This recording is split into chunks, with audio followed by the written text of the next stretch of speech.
de Charlie ou de n'importe quel organe de presse ou n'importe quel dessinateur était abstraite, quoi. On en rigolait, on se foutait de la gueule du prophète, etc. Sauf qu'est arrivé ce fameux mercredi 7 janvier, et à partir de ce moment-là, ben, la menace est devenue quelque chose d'assez concret, quoi, dans la mesure où il y a quand même eu des morts. Et c'est vrai que depuis ce jour-là, mais je ne suis pas le seul, nous posons quelques questions quand même. Est-ce qu'on peut continuer à dessiner le prophète? Alors, soit on répond oui, parce que oui. Ça, c'est l'argument. En sachant que peut planer autour de nous une menace à partir du moment où les dessins qu'on fait maintenant avec Internet peuvent être envoyés à l'autre bout du monde, être comment ça s'appelle, interprétés n'importe comment. Ou alors on arrête effectivement de dessiner le prophète, on se dit on calme le jeu, on s'autocensure, les djihadistes ont gagné une bataille, pas forcément la guerre mais une bataille.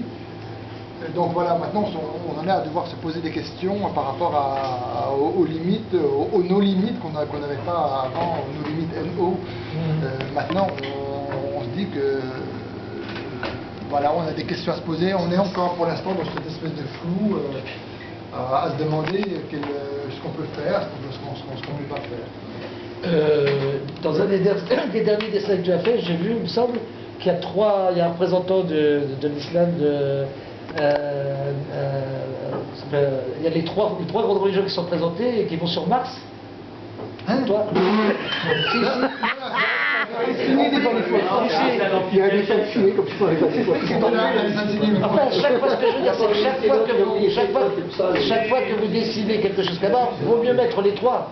Non, mais le dernier dessin que j'ai fait moi sur ce sujet, c'est dans Ciné Mensuel. J'ai juste titré en France, on a encore le droit de rire de la mort dans le placard. Donc on a le mari qui ouvre le placard, dans le placard il y a un djihadiste avec le... Et si j'avais eu des... J'aurais dû dessiner le prophète dans le placard. Et je pense que si j'avais dessiné le prophète dans le placard, ce dessin n'aurait pas été publié dans le Ciné Mensuel. Donc il y a effectivement là depuis quelque temps une espèce de censure, d'autocensure par rapport à ça. Autre censure possible par rapport au sexisme? C'est de la censure ou de l'autocensure? C'est de la censure ou de l'autocensure? Je vais faire un parallèle avec les rencontres du dessin de presse là, qui devaient avoir lieu à Caen. À Caen étaient organisées les rencontres du dessin de presse où j'étais invité. Ces rencontres ont été annulées par le directeur a pris cette décision parce que ils ont reçu des menaces des djihadistes, parce que leur site a été piraté 7 fois là, par des djihadistes, parce que cette rencontre était invité des dessinateurs américains, des dessinateurs israéliens, parce que le mémorial de Caen est un lieu hautement symbolique, donc ils ont pris la décision d'arrêter. Alors là, encore une fois, est-ce que c'est de l'autocensure ou est-ce que c'est... Je pense pas que ce soit de l'autocensure, on attend que les choses se calment un peu. C'est comme, voilà, il y a comment dire, une alerte à la bombe dans une gare. Est-ce que sortir de la gare, c'est de l'autocensure ou c'est du bon sens, quoi. Là, on en est là. Ne pas dessiner le prophète pour l'instant. Est-ce que c'est du bon sens ou est-ce que c'est de l'autocensure? C'est hyper compliqué. C'est pour ça que je m'en vais. Je me pose la question. Alors, moi, ça me fait chier de dire que ça me fait chier de dire que oui, effectivement, pour l'instant, je suis un peu gêné. Ça me fait chier. Je me sens un peu frustrant. C'est frustrant. Mais d'un autre côté, en face de nous, là, on s'est rendu compte que depuis le 7 janvier, les mecs en face d'eux, ils ont des Kalachnikov. Là, c'est la guerre. Une situation de guerre. On ne peut pas se battre avec des crayons. C'est c'est une autre boulot, c'est le boulot de l'armée, c'est le boulot de... Mais c'est pas un peu lourd d'être l'étendard un petit peu? Si, mais justement, on se retrouve à être l'étendard une espèce de garant de la liberté de la presse, alors que jusqu'à présent on était des petits rigolos qui dessinaient, on faisait des dessins pour rigoler, et là, du jour au lendemain, on nous demande d'être des héros, des défenseurs de l'idée, voilà, contre le djihadisme, alors que non, c'est pas notre boulot. Ou alors si, c'est notre boulot, mais voilà, pour l'instant, on est de flou artistique. Vous allez pouvoir... Les dessinateurs, au cas où c'est peut-être leur boulot, faut pas déconner aussi. Ah oui, oui. Tous ces gens-là, qu'est-ce qu'ils branlent ces gens-là? Tout à fait. Sans déconner, parce que moi je parle comme ça, tu vois, direct. Qu'est-ce qu'ils branlent ces gens-là? On va avoir des ennuis avec la production, enfin... Je le dis franchement. Voilà. Tout ça, c'est de la foutaise. Tout ça, c'est de la foutaise, moi ça me rend. Je pense qu'aujourd'hui... des trucs comme ça. Alors là, attendez, là, il faut... On a un appel. On a un appel. Un peu de calme dans le On a une question d'un auditeur là-bas. Oui, alors, Présent. oui, alors donc on peut plus parler du prophète, mais on peut quand même parler de... C'est Christian. Donc on peut quand même parler du pape quand même. Oui, On peut dessiner des choses sur le pape quand même, on peut y aller... Pour l'instant, le pape, il n'y a aucun problème. Ah, voilà, c'est ça. On peut se foutre de la gueule du djihadisme. Mais le prophète, c'est vraiment le truc archi tabou. Est-ce qu'on peut commencer par ne plus dire le prophète, mais l'appeler Mahomet? Oui, il l'appelait Mahomet, C'est quoi. pas mal déjà pour commencer. Oui, moi, Non, mais c'est un petit truc à dire. si tu veux, on peut l'appeler Jean-Paul, on peut l'appeler le nom que tu veux. Bon, eh bien, excusez-moi d'être un petit peu ferme, mais il y a 7 minutes avant la fin, il y a un autre sujet qui pourrait être l'objet de censure. Ça peut être, par exemple, puisque sexisme, se moquer des homos, enfin bref, il y a un tas de lobbies, de difficultés avec le parler et tout. Est-ce qu'il y a eu des ennuis lorsqu'il y a des scènes un petit peu... voilà. Est-ce que tu as des... Oui, mais tout ça reste dans le domaine de l'intellectuel, entre guillemets, c'est-à-dire de l'échange de bons procédés, c'est-à-dire... Voilà, je t'encule, tu m'encules, je te fais un procès, tu me fais un procès, etc. C'est bon enfant. Tu tapes mon portefeuille, tu tapes machin, etc. Encore que des journaux étaient obligés de poser la clé sous la porte dans les régions à cause de procès comme ça quand même. Comment ça? Eh ben, il y a des petits fanzines qui ont été emmerdés par des lobbies lorsqu'ils sont bien dessinés des... Oui, c'est-à-dire tu peux faire couler un journal, les associations peuvent faire couler des journaux en leur attendant des procès, en les tapant en portefeuille, quoi. Mais Rappelle-toi de Zo, ça nous a mis dans la... voilà, Zo, c'est-à-dire un journal... Alors là on parle de Zo, vous pouvez présenter ce qu'était Zo? Alors Zo, c'était un journal qui était sorti à la fin des années 90, où effectivement, avec Martin Faujour et d'autres, Vimin, on tapait un peu sur tout ce qui bougeait.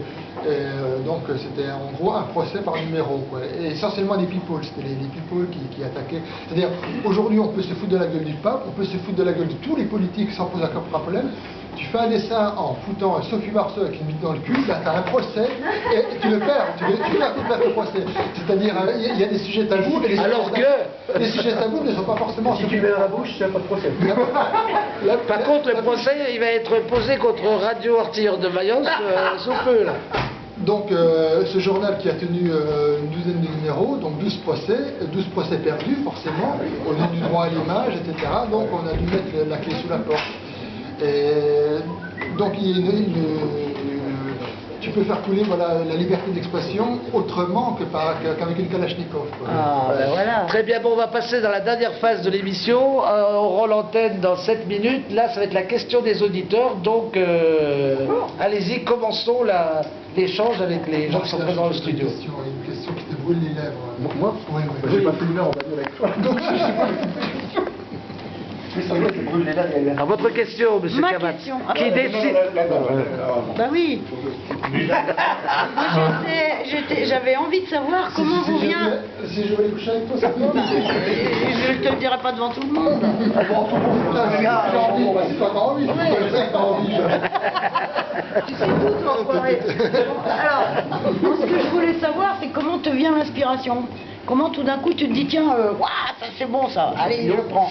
Ouais, le problème de l'inspiration, du robinet à idées, c'est que au bout de 25 ans de carrière, je ne sais toujours pas comment ça fonctionne. Je suis bon. comme un con le matin avec devant aller dessiner. Alors, des fois, bon, j'ai suffisamment maintenant de bouteilles d'expérience pour pouvoir fournir des dessins quand on me les demande. Ce ne sera pas forcément des chefs-d'œuvre, ce ne sera pas forcément le dessin qui va révolutionner l'histoire du dessin. De temps en temps, une fois tous les 3, 4, 5, 6 mois, une espèce de fulgurance où je fais un dessin qui vraiment me plaît, etc. Mais c'est extrêmement rare. Mais quant à l'inspiration en soi, non, je sais pas d'où elle vient, quoi.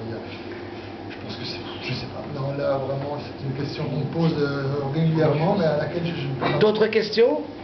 Mario. Je passe le micro. Je voulais savoir, est-ce que vous avez des références, des gens qui vous ont guidé dans la vie, impressionné avant? Ah oui, est-ce que vous avez fait les beaux-arts? Est-ce que vous avez fait les beaux-arts? Est-ce que vous avez fait un travail comme ça dans... Des gens qui m'ont marqué, oui, il y a eu différentes périodes de ma vie, quoi. Crum, non?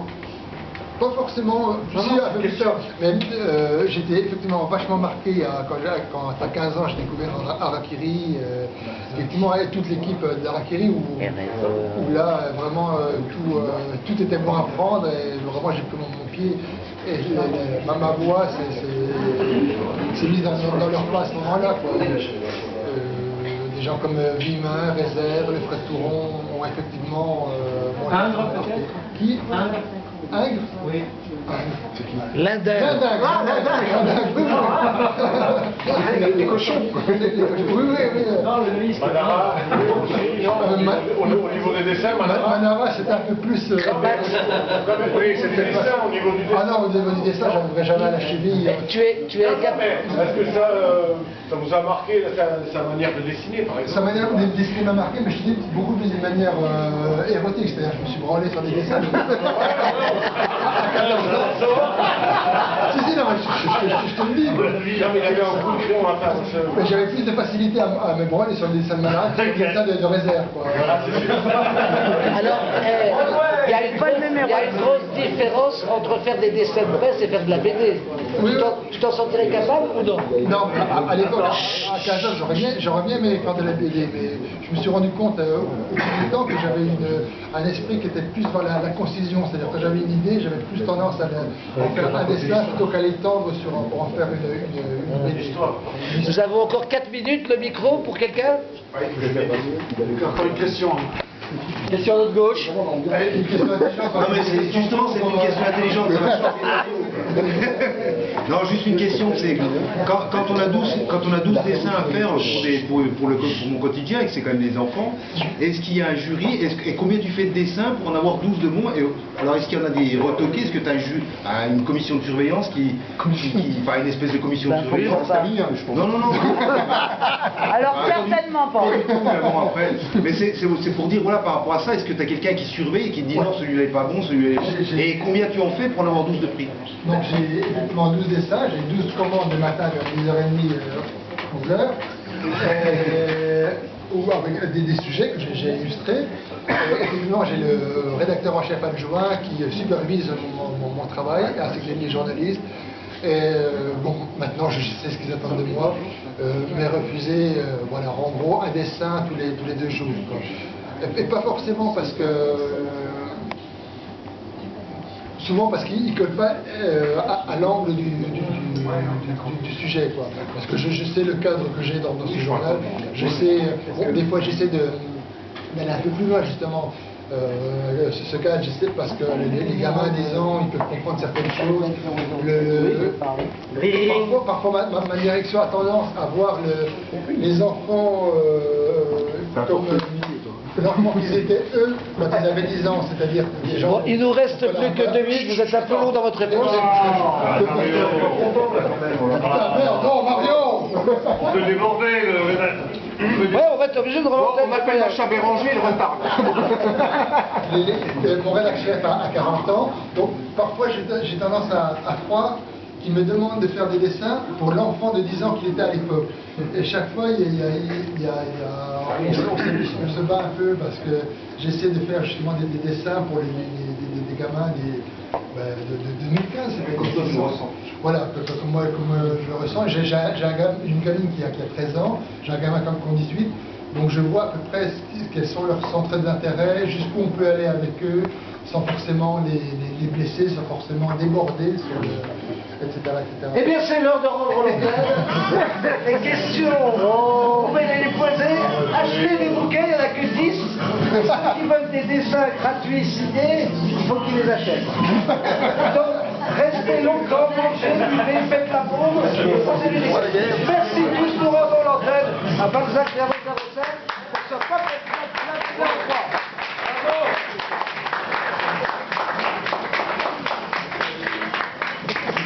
Très bien que je vais faire pipi. Il va faire pipi.